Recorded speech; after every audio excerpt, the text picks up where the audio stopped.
Chào tất cả các bạn, mình là Hà Serious. Như đã hứa trong video trước, video này mình sẽ tiếp tục phân tích trận chiến giữa hai con quái vật khổng lồ trong phim Rampage 2018. Đó là George và Raph. Ok, chúng ta bắt đầu từ nào. 1. George. Về nguồn gốc, trong phim George là một trong ba con quái vật khổng lồ. Nó là một con khỉ đột lưng bạc bạch tạng đã được David Okoye giải cứu để không bị giết bởi những kẻ săn trộm. Sự việc này làm cho cả hai có một tình đồng chí thân thiết, súng bên súng, đầu sát bên đầu. George bị ảnh hưởng bởi một loại huyết thanh của công ty Energy rơi vào nơi ở của mình. Loại huyết thanh này khiến George trở nên hung dữ, cũng như gia tăng kích thước, sự nhanh nhẹn, tăng cường sức mạnh và có khả năng phục hồi rất bá đạo. Ở một cảnh phim, nhân vật phản diện chính Claire Whiten đã cố gắng bắn Davis nhưng không thành công trong lúc bác sĩ Kate Caldwell lôi kéo cô ta đến chỗ của George. Claire nhanh chóng nhận ra điều gì đang xảy đến và đã bị George ăn tươi nuốt sống cùng với thuốc giải. Ở cuối phim, George đã trở lại với tính cách bình thường của mình, nhưng cơ thể nó vẫn ở dạng khổng lồ. Nó bắt đầu chiến đấu với cả Lizzie và Raph. George đã được người bạn thân là David Okoye giúp đỡ. Anh dụ Raph đến chiến đấu với Lizzie, nhưng con cá sấu lại quá mạnh. Khi Okoye sắp bị giết bởi Lizzie, George đã hy sinh bản thân để cứu bạn của mình. Nó bị Lizzie kéo và cắn liên tục, bị quất đuôi và hất mạnh vào tường. Cuối cùng còn bị thanh nhọn đâm xuyên người. Có thể nói mặc dù bị bạch tạng nhưng con khỉ này vẫn rất đen. Sau đó không lâu, George đã thoát chết khi Davis bắn tên lửa vào Lizzie từ trực thăng. Tuy nhiên Lizzie đã dồn Davis vào góc và chuẩn bị ăn thịt. Lúc này George nhảy lên không trung, sử dụng một thanh sắt đâm xuyên qua đầu và não của Lizzie, giết chết con quái vật. Sau đó con khỉ đã chọc Davis bằng cách giả chết do vết thương của mình, khiến cho Davis có một phen phải nói là dở khóc dở cười. Cả hai quyết định dọn sạch thành phố đang ngổn ngang và sơ tán dân thường. Về kích thước, mình vẫn chưa kiếm được nguồn nào nói về các số liệu kích thước của George, vì thế nên mình chỉ có thể ước lượng từ những hình ảnh trên phim. George cao khoảng 17m và nó to bằng 3/4 của con sói Raph. Các khả năng. Về sức mạnh, George có thể cầm và ném các loại xe trên đường dễ dàng, có thể dùng một tay và nhấc một chiếc trực thăng. Chúng ta thấy rằng George sau khi được tăng sức mạnh có thể chiến đấu chống lại Raph, mặc dù lúc đầu nó đã thể hiện không tốt lắm khi bị Raph đè xuống đất. George có thể nhấc và ném Raph đi khá xa, có thể đâm thanh kim loại xuyên qua cái đầu cực kỳ cứng của Lizzie. Về độ bền, cơ thể của George chống được đạn, có thể chịu được các vụ nổ gây ra bởi máy bay không người lái, không hề hấn gì khi rơi từ trên cao xuống đất và thậm chí là khi rơi từ một tòa nhà chọc trời. Chịu được các đòn tấn công của Raph và nhất là Lizzie. Có thể chịu được một cú đập bằng chùy đuôi trực diện của Lizzie vào người mà vẫn có thể chiến đấu tiếp. Vẫn sống sau khi bị thanh kim loại đâm xuyên ngực. Khả năng sử dụng công cụ. George có thể sử dụng các đồ vật như vũ khí để chống lại đối thủ của mình. Trong phim nó đã chơi đồ và quất sấp mặt Lizzie. Khả năng leo trèo. George có thể leo lên các tòa nhà dễ dàng và nhảy rất xa mà không cần dây bảo hộ. Về tốc độ, mặc dù tốc độ của con khỉ này đã được tăng cường, tuy nhiên nó không nhanh hơn Lizzie và chậm hơn so với Raph. Về trí tuệ, George là linh trưởng nên cực kỳ thông minh. Nó có thể học ngôn ngữ ký hiệu của con người, còn có thể troll cả người bạn thân của mình trong một tình huống rất chi là oái âm. 2. Raph. Raph là một con quái vật sói khổng lồ xuất hiện trong bộ phim Rampage của New Line Cinema năm 2018. Nó được xây dựng dựa trên nhân vật cùng tên trong trò chơi điện tử Rampage của Midway. Về ngoại hình, Raph là một con sói khổng lồ với bộ lông xám gần hết cơ thể và lông trắng trên mặt. Vì bị đột biến nên cơ thể Raph đã mọc ra những chiếc lông giống như lông nhím trên lưng, cũng như các màng thịt nằm giữa chân trước và chân sau, cho phép nó bay lượn trên bầu trời, tương tự như một con sóc bay. Cho nên các bạn cũng có thể gọi nó là sói thập cẩm. Nguồn gốc. Raph là một con sói bị đột biến bởi một thí nghiệm di truyền bí ẩn, thứ cũng khiến George và Lizzie bị đột biến. Sự thay đổi mã di truyền đã khiến nó cao lên 14m, dài 26m và nặng 13,8 tấn.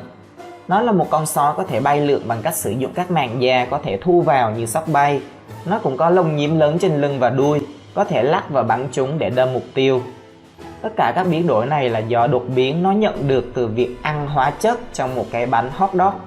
Lizzie và George cũng bị đột biến một cách tình cờ như rứa. Các năng lực. Sức mạnh vật lý. Raph đủ khỏe để đánh gục cả máy bay trực thăng bọc thép của quân đội, đè được cả George xuống đất.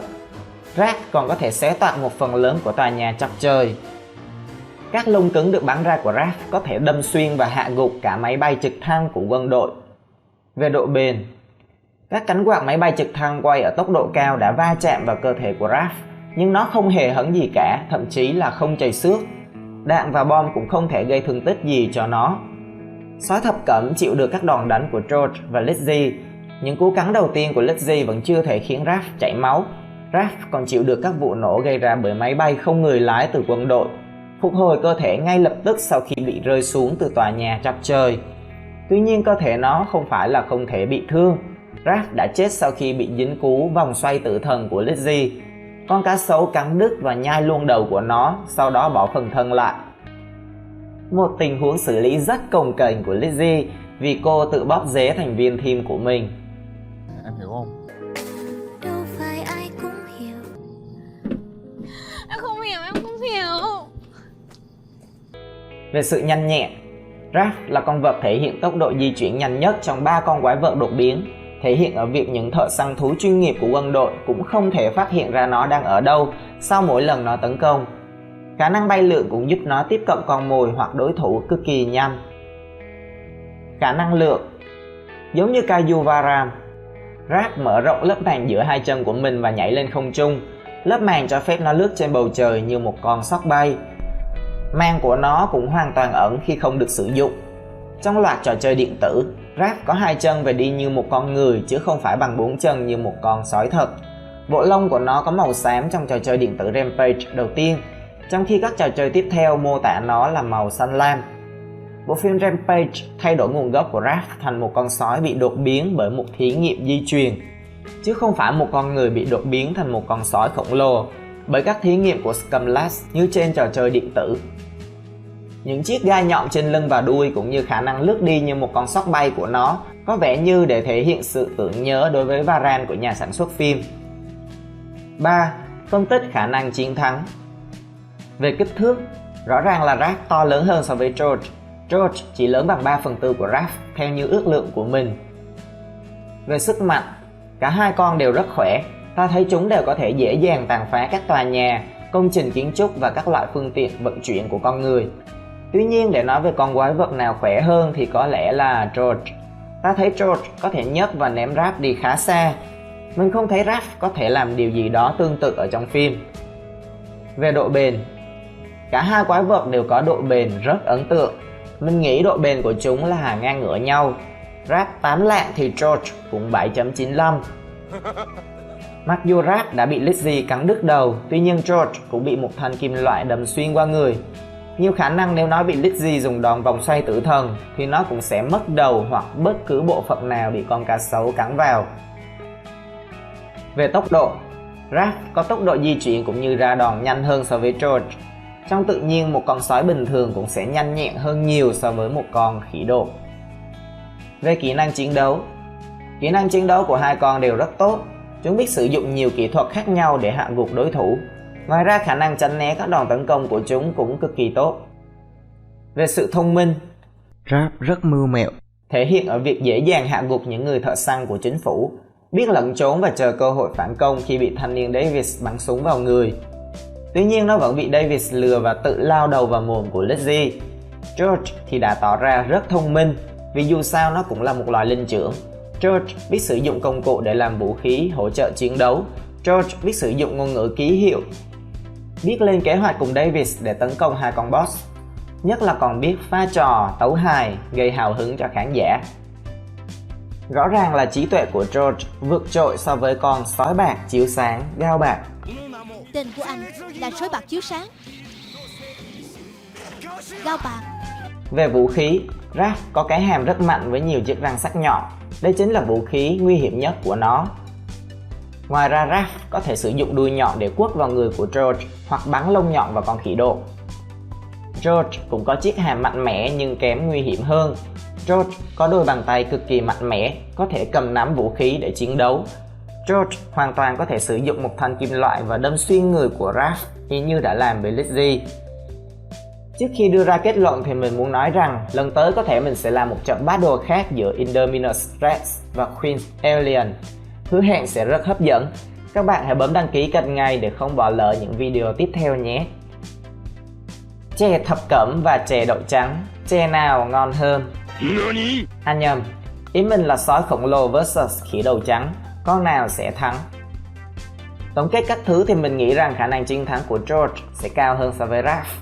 Tỷ lệ chiến thắng của nó sẽ là 60% và của Raph là 40%. Ok, như vậy là nội dung của trận battle ngày hôm nay đã hết. Các bạn có thể thấy rằng video này là mình phân tích một trận đấu giả tưởng. Nếu bạn nào thích xem thế giới động vật, thích xem những trận chiến thực sự của chúng được camera quay lại, thì các bạn có thể vào kênh Động vật Đại chiến của mình. Mình đã bình luận và phân tích khá nhiều video hay ho rồi. Các bạn có thể ghé qua kênh đó xem sau nhé. Xin chào và hẹn gặp lại.